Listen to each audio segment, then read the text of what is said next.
Yes, Hadhrat. Next. Yes. This is his books from 68 till he said that I am the Imam Mahdi. What are his achievements during this period? You see, this is the question which covers a very wide area of his activities. I would like you to specify in which area of his activities you would like me to. Yes, Hadhrat. You see, I can suggest, for instance, yes, his services in favor of Islam as opposed in opposition to the enemies of Islam, like Christians, Buddhists, people of all faith, and Hindus and Sikhs, everybody inclusive. What were his services in that area?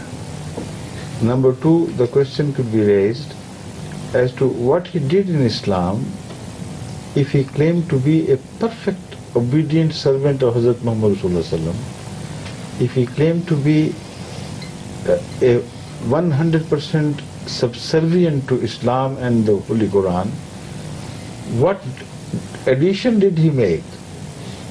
What new thing did he bring? So why should we believe in him? What is the need for believing in him when he doesn't seem to have added anything upon Islam? And this is his own claim.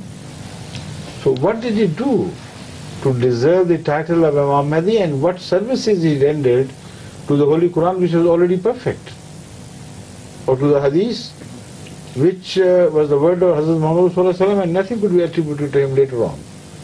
This is also a very important question. yes. So, use other questions. Yes, sir. We will. Specify. Yes, we will your start. question Yes. after Let me tell to the audience. Right. Yes, sir. So, you also tell them in English, the listeners, Yes.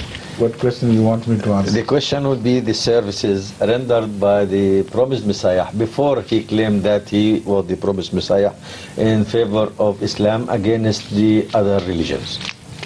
Right.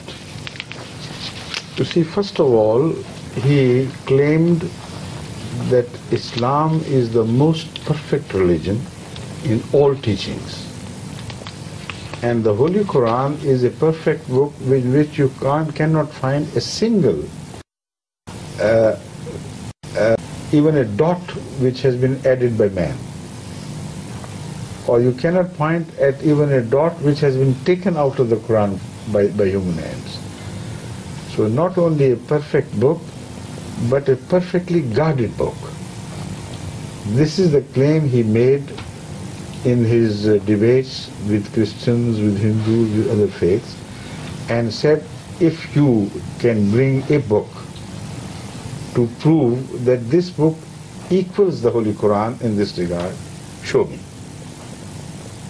And in this area he had huge debates with all religions, or many important religions I should say, and proved beyond a shadow of doubt that the Holy Quran was perfect in its claim of perfection, and right in its claim of perfect security from interpolation by human hands. That is, nahnu nazzalna zikra, inna nahnu nazzalna zikra, wa innahu lahu lahafizun. This one small area of his services belonged to this field. Another point which he raised is very important too. He said, not only do I say that no change was made in the book by human hands, but he also claimed that no change was made by God himself either. There was no nasikh, no mansukh. While prior to him, the Muslim scholars of centuries had gone even to the extent of believing that at one time 500 verses of the Holy Quran were involved in nasikh mansukh. I remember 512. 512, that's right, yes. And later on, the closest to him was Shah Waliullah Muhaddis Dehlevi, who said that I have been able to, many scholars before him attempted to resolve the contradictions. They thought the contradictions. And said, we have discovered everything is all right. Prior to him, Ibn Arabi claimed that there are only 21 verses which belong to this category. The rest is the failure of ulama to understand. And Maulana Sayyid Walullah Shah Muhaddis Dehlvi, he said, no, even he was mistaken. There were 5 such verses. Hadhrat Masih, there is not one. And I challenge the whole world. Whoever points at a contradiction, that this seems to be a contradiction, so both could not be right. I can prove, and he did prove, beyond a shadow of doubt, that the Quran was neither changed by human hands nor changed by God himself. And when he claimed this, he challenged others to present their books in the same light. He said, I am going to prove that the opposite is true about your books. There you find the change, the hand of change, in 2 ways. God revealed revelations and changed them in accordance with the change of time and the need of the age. And human hands, they played havoc with their books. So this single service alone is so wonderful. Yes.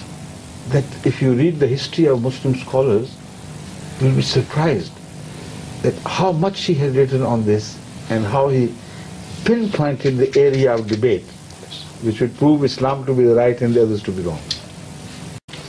And I'll inform you the principles in the light of which he fought the battles for Islam. He didn't take up the cudgel haphazardly, this and that. He first clearly laid down principles which had to be accepted by the enemy as the sound principles. Then he challenged them to come and have a debate. For instance, he said, a teachings which claims to be universal has to make this claim clearly and in clear words in the book itself. If you attribute this claim to the books and we don't find it there, then it is just meaningless. You're not God, you have no right to claim the quality of a book which the book itself does not claim. So he challenged them. He said, I am going to prove that the teachings of Islam is universal according to the claim of the Quran, and I will prove that the Prophet of Islam is universal according to the claim of Quran. We will take up the debate later on, but first bring those references with you where your books have made the same claims. Where Old Testament has made the claim about Moses, New Testament about Jesus Christ, that he is a universal prophet. No such claim is made. And he fought his battles, most successfully. And he said, from the Quran I am going to say, so if the claim is not there, what is the point in debating the issue? But he said, no, I am not running away. There is no claim, yet I am going to fight the issue on other grounds. He said, it is for me to prove that this is the claim of the Quran. Yes. From the Quran. Yes. You first prove your claim. Yes. From your own books. Yes. Okay. Yes, please.